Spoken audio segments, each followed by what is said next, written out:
You will die today. I swear, you will not leave this compound alive.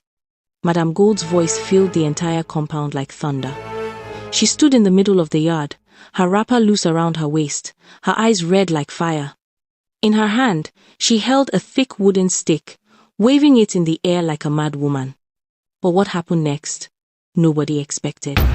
3 months earlier, the compound at number 14 Bombast Street, Freetown, was a place of fear and tears. Madame Gold owned the big house, with 12 rooms. She rented them to poor people who needed somewhere to stay. But Madame Gold was not a kind woman. She was wicked. Very, very wicked. Every month, she would increase the rent without warning. If you complained, she would fight you. If you tried to move out, she would lock your room and keep all your property inside. "Where is my money?" she would shout every morning at 6 a.m., banging on doors with her stick. "You think this is your father's house? Pay me or pack out." In room 3 lived Sister Comfort, a woman who sold fish in the market. Sister Comfort had 3 children. Her husband died 2 years ago. She struggled every day to feed her family. One month, Sister Comfort could only pay half the rent. She came to Madame Gold with the money and tears in her eyes. "Madame, please, my son is sick. I used some of the money for hospital. Next week, I will complete it. I promise on my children's life." Madame Gold looked at the money in Sister Comfort's hand. Then she spat on the ground. "You think I am running a charity? You think I care about your sick picking?" Madame Gold grabbed Sister Comfort's hair and dragged her across the yard. "Stupid woman! Foolish woman!" She beat Sister Comfort in front of everyone. The children cried. The neighbors watched, but nobody helped. They were all afraid of Madame Gold. "If you don't pay everything by tomorrow," Madame Gold said, "I will throw all your things in the gutter. You and your children will sleep on the street." That night, Sister Comfort borrowed money from 5 different people just to complete the rent. She paid Madame Gold the next day, but the shame and pain stayed in her heart. In room 7 lived Mr. Johnson, an old man who drove a taxi. Mr. Johnson had lived in the compound for 8 years. He always paid his rent on time, never caused trouble, and helped other tenants when they needed it. But one day, Mr. Johnson's taxi broke down. He spent all his money fixing it so he could continue working. When rent day came, he was short by 20,000 leons. "Madame Gold," he said respectfully, removing his cap, "I have lived here for 8 years. I have never failed you. Please, give me just 1 week. My taxi is fixed now. I will work and pay you everything." Madame Gold laughed in his face. 8 years? So what? You think that means you can stay for free? Old man, you are very stupid. She called the police that same day. 2 officers came and arrested Mr. Johnson right there in the compound. They took him to the station and locked him in a cell like a criminal. The other tenants collected money together to bail him out. When Mr. Johnson came back, he was so ashamed that he packed his things and left the compound forever. Nobody heard from him again. This was how Madame Gold ruled her compound, with fear, with wickedness, with police officers who she paid to do her dirty work. The tenants hated her, but they could do nothing. Where would they go? Rent was expensive everywhere in Freetown. They were trapped like rats in a cage. One day, Sister Comfort would whisper to the other tenants, "One day, God will punish that woman." But days became weeks. Weeks became months, and Madame Gold only got worse. Then, on a hot Tuesday morning, everything changed. A girl came to look at room 10, the small room at the back of the compound. She was alone, carrying only one small bag. She looked about 20 years old, but her eyes looked older, like she had seen many things in life. "I am Amina," she told Madame Gold. "I need a room. I can pay 6 months in advance." Madame Gold's eyes grew wide. 6 months in advance? Nobody had ever paid that much at once before. She smiled, showing all her teeth. "My daughter, welcome. This room is perfect for you. Very nice, very clean. Come, let me show you." The room was not nice. The roof leaked when it rained. The window was broken. Rats lived in the corners, but Amina looked around and nodded. "I will take it," she said, She counted out the money right there, clean new notes. Madame Gold's hands shook as she took it. She couldn't believe her luck. "You are welcome to this compound," Madame Gold said sweetly. "If you need anything, just call me. I am like a mother to all my tenants." Sister Comfort heard this and almost laughed out loud. "Mother?" Madame Gold was like a mother, the way a snake is like a pet. For the first 2 weeks, Amina was quiet. She went out early in the morning and came back late at night. Nobody knew where she went or what she did. She greeted everyone politely but never stopped to talk. "That girl is strange," the tenants whispered among themselves. "Too quiet, too calm. Something is not right about her." But they left her alone. In Freetown, people minded their business. Then, one Saturday afternoon, the trouble started. Madame Gold was in a bad mood. Her boyfriend had left her for another woman. She was angry and looking for someone to punish. She walked around the compound, checking rooms, looking for problems where there were none. She came to Amina's room and banged on the door. "Open this door now!" Amina opened it, her face peaceful. "Yes, Madame Gold?" "I need to inspect my room." Madame Gold pushed past her inside. She looked around, touching things, throwing things aside. "What is this? You are burning candles in my room? Do you want to burn down my house?" There were no candles anywhere. Madame Gold was lying. "I don't burn candles, madame," Amina said quietly. "Are you calling me a liar?" Madame Gold's voice rose. "You small girl, are you calling me a liar in my own house?" The other tenants heard shouting and came outside to watch. They knew what was coming. They had seen this before. Madame Gold was about to destroy another person's life. "Madame, I am not calling you a liar," Amina said, still calm. "I am just saying I don't use candles. You can check everywhere." "Shut up!" Madame Gold slapped Amina across the face. The compound went silent. Nobody had ever seen Amina angry before. But now, something changed in her eyes. Something dark and dangerous, like a storm forming in the sky. "You should not have done that," Amina said softly. Madame Gold laughed. "What will you do?" "Nothing. You will do nothing because I am the landlady here. I own this place. I own you. If I want, I can throw you out right now. What I paid you, I will keep it. Try me and see." She raised her hand to slap Amina again. That was when Amina caught her hand in midair. Madame Gold tried to pull away, but couldn't. Amina's grip was like iron, like stone. No matter how Madame Gold twisted and pulled, she could not free her hand. "Let me go," Madame Gold screamed. "Let me go, or I will call the police. I will make them lock you up forever." "Call them," Amina said. Her voice was still quiet, but now there was something else in it. Something that made everyone watching feel afraid. "Please, call them right now." Madame Gold pulled out her phone with her free hand and dialed. "Inspector Bangura, come quickly to my house. A mad girl is attacking me. She wants to kill me. Come now with your men." She hung up and smiled at Amina with evil in her eyes. "You are finished. In 10 minutes, you will be in a cell. I hope you enjoy prison food." But Amina just smiled back. And that smile was the most terrifying thing anyone in that compound had ever seen. Amina released Madame Gold's hand and stepped back. The entire compound waited. 10 minutes felt like 10 hours.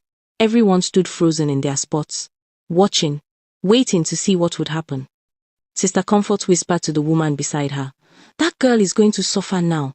The police will beat her. They will lock her up and throw away the key." "I feel sorry for her," another tenant replied. "She seems like a nice girl. But nobody can defeat Madame Gold. Nobody." Soon, they heard the sound of a vehicle. Inspector Bangura's pickup truck stopped outside the compound gate. 3 policemen jumped out, all of them big and mean-looking. They carried batons and moved like soldiers, going to war. Inspector Bangura was a tall man, with a fat belly and small eyes. He had been helping Madame Gold terrorize tenants for 5 years. She paid him well every month, and he did whatever she wanted. "Where is she?" Inspector Bangura shouted as he entered the compound. "Where is the troublemaker?" Madame Gold ran to him like a child running to her father. She grabbed his uniform and pointed at Amina with shaking fingers. That one there. That small girl. She attacked me in my own house. She tried to kill me. Look at my hand. See how red it is. She nearly broke my bones. Inspector Bangura looked at Amina. He expected to see fear in her eyes. He expected her to start begging and crying. But Amina just stood there, arms folded across her chest, that same small smile on her face. You, Inspector Bangura said, walking toward her with his chest pushed out. What is your name? Amina. Amina what? Full name. Just Amina. That is all you need to know. The other policemen gasped. Nobody talked to Inspector Bangura like that. Not in Freetown, not anywhere. Inspector Bangura's face turned red with anger. You have mouth, eh? You can talk back to police officer? We will see if you will still have mouth in the station. Boys, arrest her. The two other officers moved toward Amina. They grabbed her arms roughly, one on each side. You are under arrest for assault and threatening behavior, Inspector Bangura announced proudly. You have the right to remain silent, but anything you say will be used against you in court. Amina looked at the hands holding her arms. Then she looked up at Inspector Bangura. Her smile grew wider. I am giving you one chance, she said quietly. Let me go now, apologize, and leave this compound. If you do that, I will forget everything that happened here today. Inspector Bangura laughed so hard his belly shook. You hear this small girl? She's threatening me. Me, Inspector Bangura, the same man who has locked up armed robbers and murderers. You think you can threaten me? He moved closer to Amina's face. Let me tell you something, small girl. Where you are going, there is no window, there is no bed, just cold floor and rats. By tomorrow morning, you will be crying for your mother. I warned you, Amina said. Her voice was still soft, but something changed in the air. The wind stopped blowing. The birds stopped singing. Even the sun seemed to hide behind clouds. Then Amina moved. What happened next? Nobody could explain properly. Even years later when they told the story, Amina twisted her body in a way that seemed impossible. The two officers holding her suddenly flew backward through the air and crashed into the compound wall. They fell down and did not get up. Inspector Bangura reached for his baton. But before his hand could touch it, Amina was standing in front of him. She didn't walk. She didn't run. She just appeared there, like magic. She grabbed his uniform with one small hand and lifted him off the ground. Inspector Bangura was a big man, over 200 pounds, but Amina held him up with one hand like he was a bag of rice. Put me down, Inspector Bangura screamed. His legs kicked in the air. Put me down. This is assault on a police officer. You will go to prison for life. You have been helping this wicked woman destroy innocent people's lives, Amina said. Her voice was not loud, but everyone heard it clearly. You take her money and do her dirty work. You arrest people who have done nothing wrong. You put them in cells and make their families suffer. You think because you have a uniform, you are above the law? She shook him like a mother shaking a naughty child. You are a disgrace to your uniform, a disgrace to your position, a disgrace to justice itself. Then she threw him. Not hard, but far. Inspector Bangura flew through the air and landed in the big gutter at the edge of the compound. The gutter was full of dirty water and waste. He splashed into it and came up covered in filth, coughing and spitting. The entire compound erupted in shock. Some people screamed. Some ran into their rooms and locked their doors. Sister Comfort fell to her knees, making the sign of the cross and praying in tongues. Madame Gold stood frozen. Her mouth opened so wide a bird could fly inside. This couldn't be happening. This couldn't be real. That small girl had just defeated Inspector Bangura and his men like they were children. Who are you? Madame Gold whispered. Amina turned to look at her.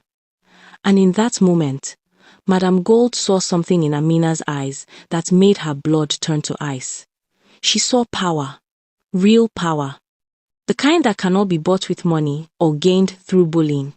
I am just a girl looking for a place to live in peace, Amina said. But you couldn't let that happen, could you? You had to start your nonsense. You had to show me that you are the landlady, that you have power here. She walked toward Madame Gold slowly. Each step made Madame Gold move backward. Let me tell you something about power, Madam Gold. Real power is not in shouting. It is not in beating people weaker than you. It is not in using police to terrorize innocent people. Real power is in knowing when to be strong and when to be kind. And you have never learned that lesson. Madam Gold's legs were shaking so badly she could barely stand. Please, she whispered, please don't hurt me. Hurt you? Amina laughed, but it was not a happy laugh. Why would I hurt you? You are already hurting yourself. Look at you. You have money. You have property. But you have no friends. No family. No peace. Everybody in this compound hates you. They pray for your downfall every night. Is that the life you want? Tears started rolling down Madam Gold's face. For the first time in many years, she was crying real tears, not fake tears to trick people. Inspector Bangura climbed out of the gutter, dripping with filth. He looked at Amina with pure terror in his eyes. Let's go, boys, he called to his officers. They got up slowly, groaning with pain, and ran to their vehicle. Wait! Amina called out. They stopped immediately, too afraid to disobey. Before you leave, Amina said, I want you to know something. I have video of everything that just happened. I have video of Madam Gold calling you to arrest an innocent person. I have video of you trying to arrest me without any real crime being committed. If I send this video to your superiors in Freetown, what do you think will happen to your job? Inspector Bangura's eyes grew wide with fear. Please, he begged. Please don't send it. I have a family. I have children in school. I need my job. Then do your job properly from now on, Amina said firmly. Stop taking bribes. Stop helping wicked people oppress the poor. Be a real police officer, not a criminal in uniform. Can you do that? Yes, I promise. I swear on my mother's grave. Good. Now go and clean yourself up. You smell terrible. Inspector Bangura and his men practically ran out of the compound. Their vehicle sped away so fast it left dust clouds behind. The tenants slowly came out of their hiding places. They looked at Amina like she was a spirit, a ghost, something not quite human. Sister Comfort was the first to speak. Who are you really? Are you a witch? A juju woman? Amina laughed. A real laugh this time. Warm and kind. I am not a witch. I am just someone who learned how to fight. My father was a soldier. He taught me martial arts when I was young. He taught me to defend myself and protect others who cannot protect themselves. She looked around at all the faces watching her. I came to this compound because I heard about Madam Gold. I heard how she treats people. I wanted to see if the stories were true, and they were. Everything I heard was true. She turned to Madam Gold, who was still crying on the ground. But I also learned something else. I learned that sometimes wicked people are wicked because they are hurting inside. Sometimes they are afraid. Sometimes they never learned how to be kind. Amina walked to Madam Gold and knelt beside her. Tell me, Madam Gold, why are you so angry all the time? Why do you treat people so badly? Madam Gold sobbed harder. For a long time, she couldn't speak. Then, finally, the words came out. My husband left me, she whispered. 10 years ago. He took everything and ran away with a younger woman. I was left with nothing but this house. I was so angry, so hurt. I wanted everyone else to feel the pain I was feeling. So I became wicked. I became the person I am today. The compound was silent. Nobody expected this.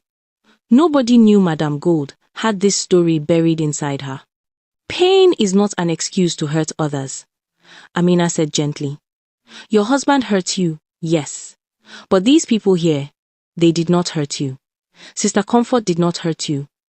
Miss Johnson did not hurt you. Yet you made their lives miserable. You made them suffer for something they did not do. Madam Gold nodded, still crying. I know. But I didn't know how to stop. The anger just grew and grew inside me until it became who I was.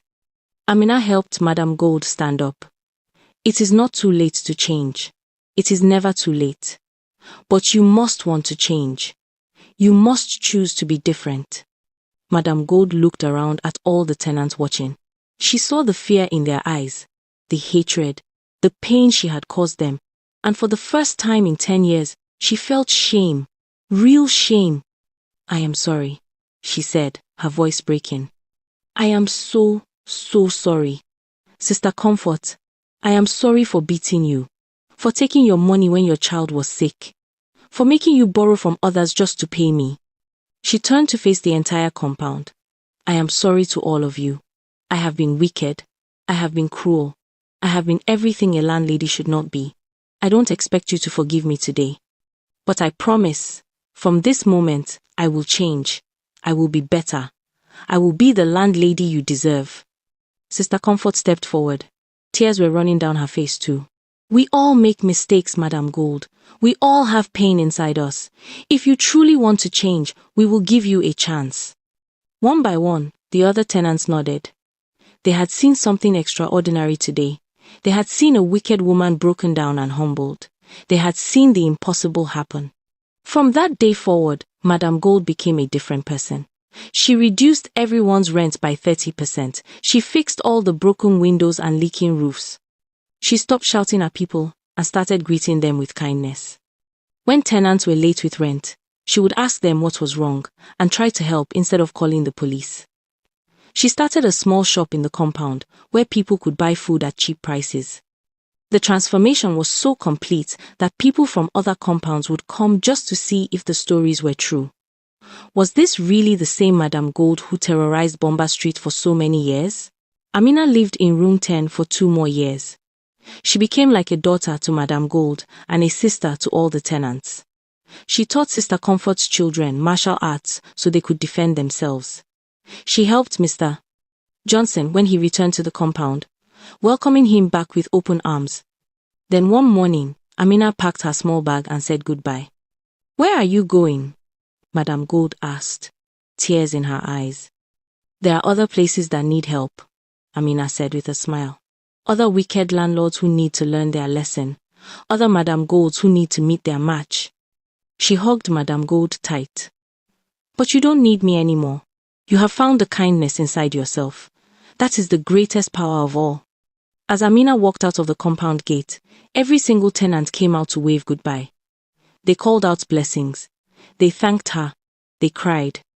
And Madam Gold stood at her doorway, watching the mysterious girl who had changed her life forever, and whispered, "Thank you. Thank you for showing me who I could be." Years later, people in Freetown still tell the story of the wicked landlady who met her match. They tell it to their children and their grandchildren. They tell it to remind everyone that wickedness never wins in the end. That there is always someone stronger. That change is always possible, no matter how far you have fallen. And sometimes, late at night, when the compound at number 14 Bomba Street is quiet, you can hear Madam Gold praying, not for money, not for power, but for the strength to remain kind, to remain changed, to remain the person Amina helped her become. Because the wicked landlady learned her lesson the hard way. But she learned it, and that made all the difference. If this story touched your heart, taught you something, or made you believe that change is possible, please do me a favor. Hit that subscribe button and turn on the notification bell so you never miss our stories. Drop a comment below and tell me, what lesson did you learn from Madam Gold's story?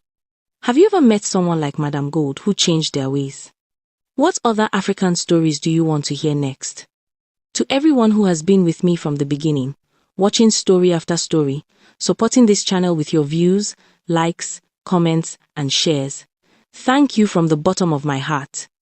You are the reason I keep bringing these stories to life. You are the reason these African tales continue to inspire, teach, and entertain. Your loyalty means everything to me, and I see you. I appreciate every single one of you who comes back week after week, story after story. You are not just subscribers, you are family.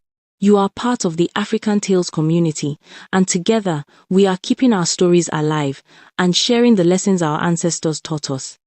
Special shout out to those of you who comment on every video, share my stories with your friends and family, send me messages of encouragement, suggest new story ideas.